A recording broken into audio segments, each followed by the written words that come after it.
Alright, today I'm gonna work on my rear mount. I don't have much welding gas at all. Like, I am running out.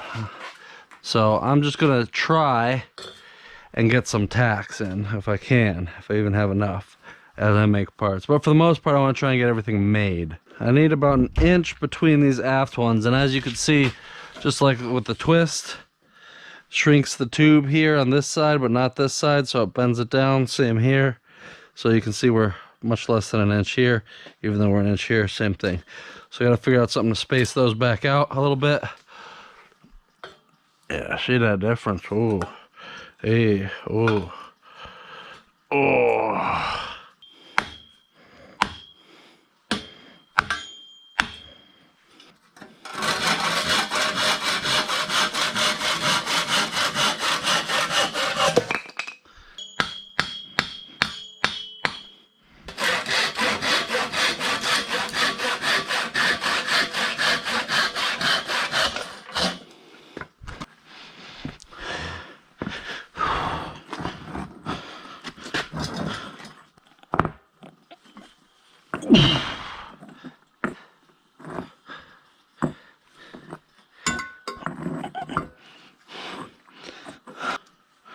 All right, so 11 and a half. Half of that would be 5 3/4. Should line up with center, which that more or less does. Right there. Well, I guess who knows if it's straight though, right? So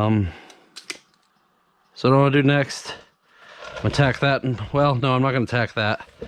What I'm gonna do next, I'm gonna make some diagonals up and upright supports for this one. This one's gonna go all the way through, and then for the back here, I'm gonna make some more diagonal supports, but I'm gonna have to cut this at an angle and get this one tacked in. So for now, let's get this front one triangulated, and then we'll triangulate the back. All right, so this one I already have a little bit of a fish mouth from this is one of the ones I left before.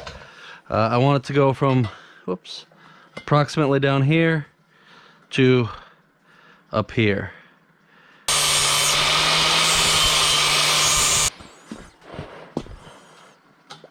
All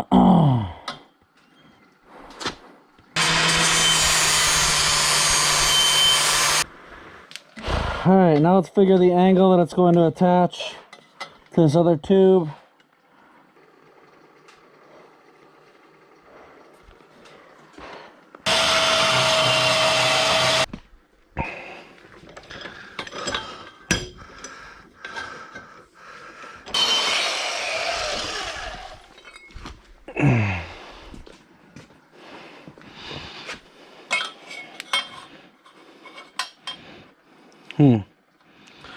Not even close.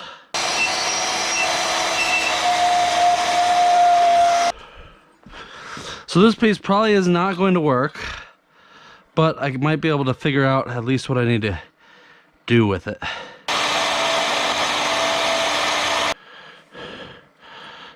No. What in the hell? I mutilated this thing. Let's do it again. We'll put a little more angle on it. We'll figure this one out. Maybe it'd be easier to figure this one out first because it's a weird one. All right, let's tackle this again. We'll get the rough angle of the first cut. Drawing about there. All right, so.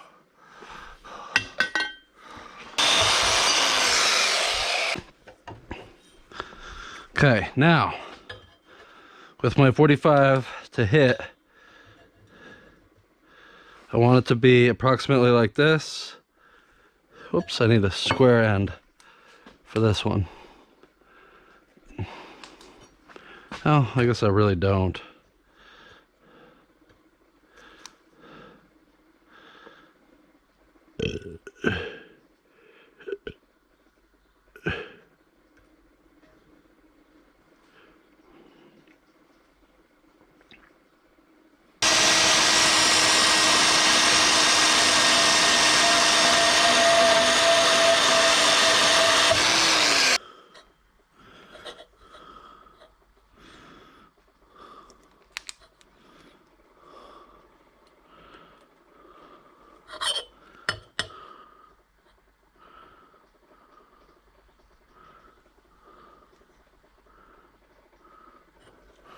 Now with that choppy choppy.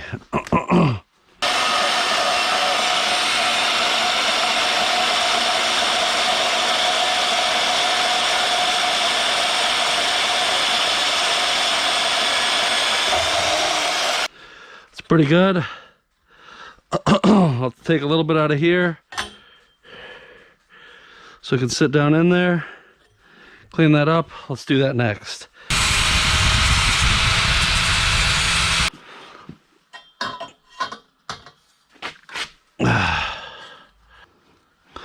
Let's make that top dead center on the low side.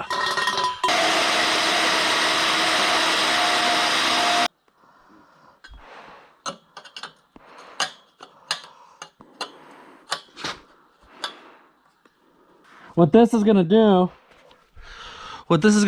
is it's angled down, first of all, to this other frame rail, so it'll help keep this from twisting this way, especially when I have the two of them, and it'll keep the frame kind of in this area at least square together. And then also with it coming forward, it's gonna keep it square this way, because now it's not gonna wanna bend. So do that here. What I'm trying to do is essentially, this is probably the strongest part of this.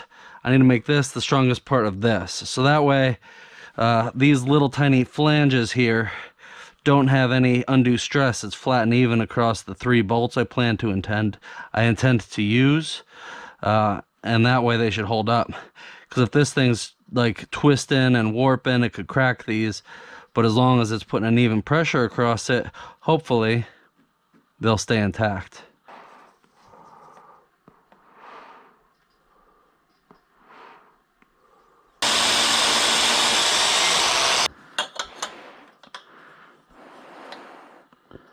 Right there. Money, money, money!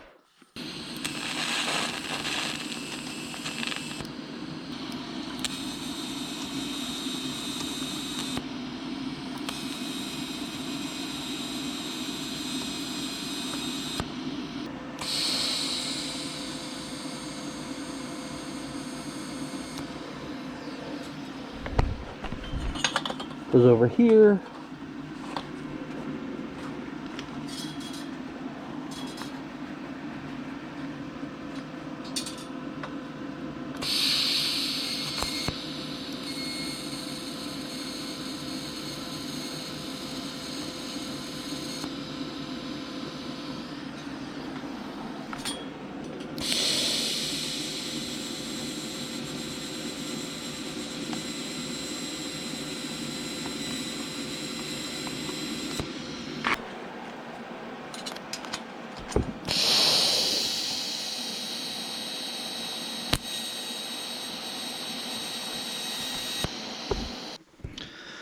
All right, for the next part, I want to get the first part of my uprights in here.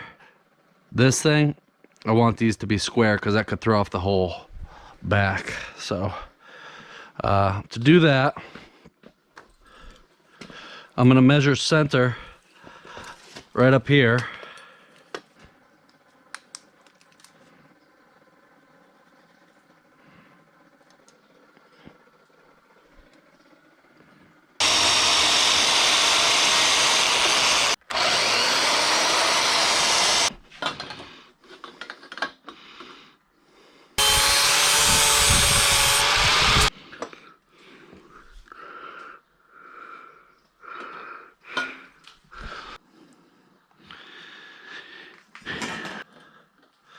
Like I said, I only need to come up 6 inches.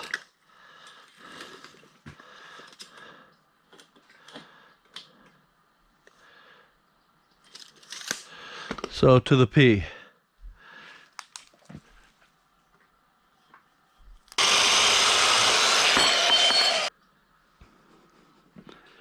Right there is where it needs to be. All right, now I got that one tacked in there. Let's get its twin made and tacked as well.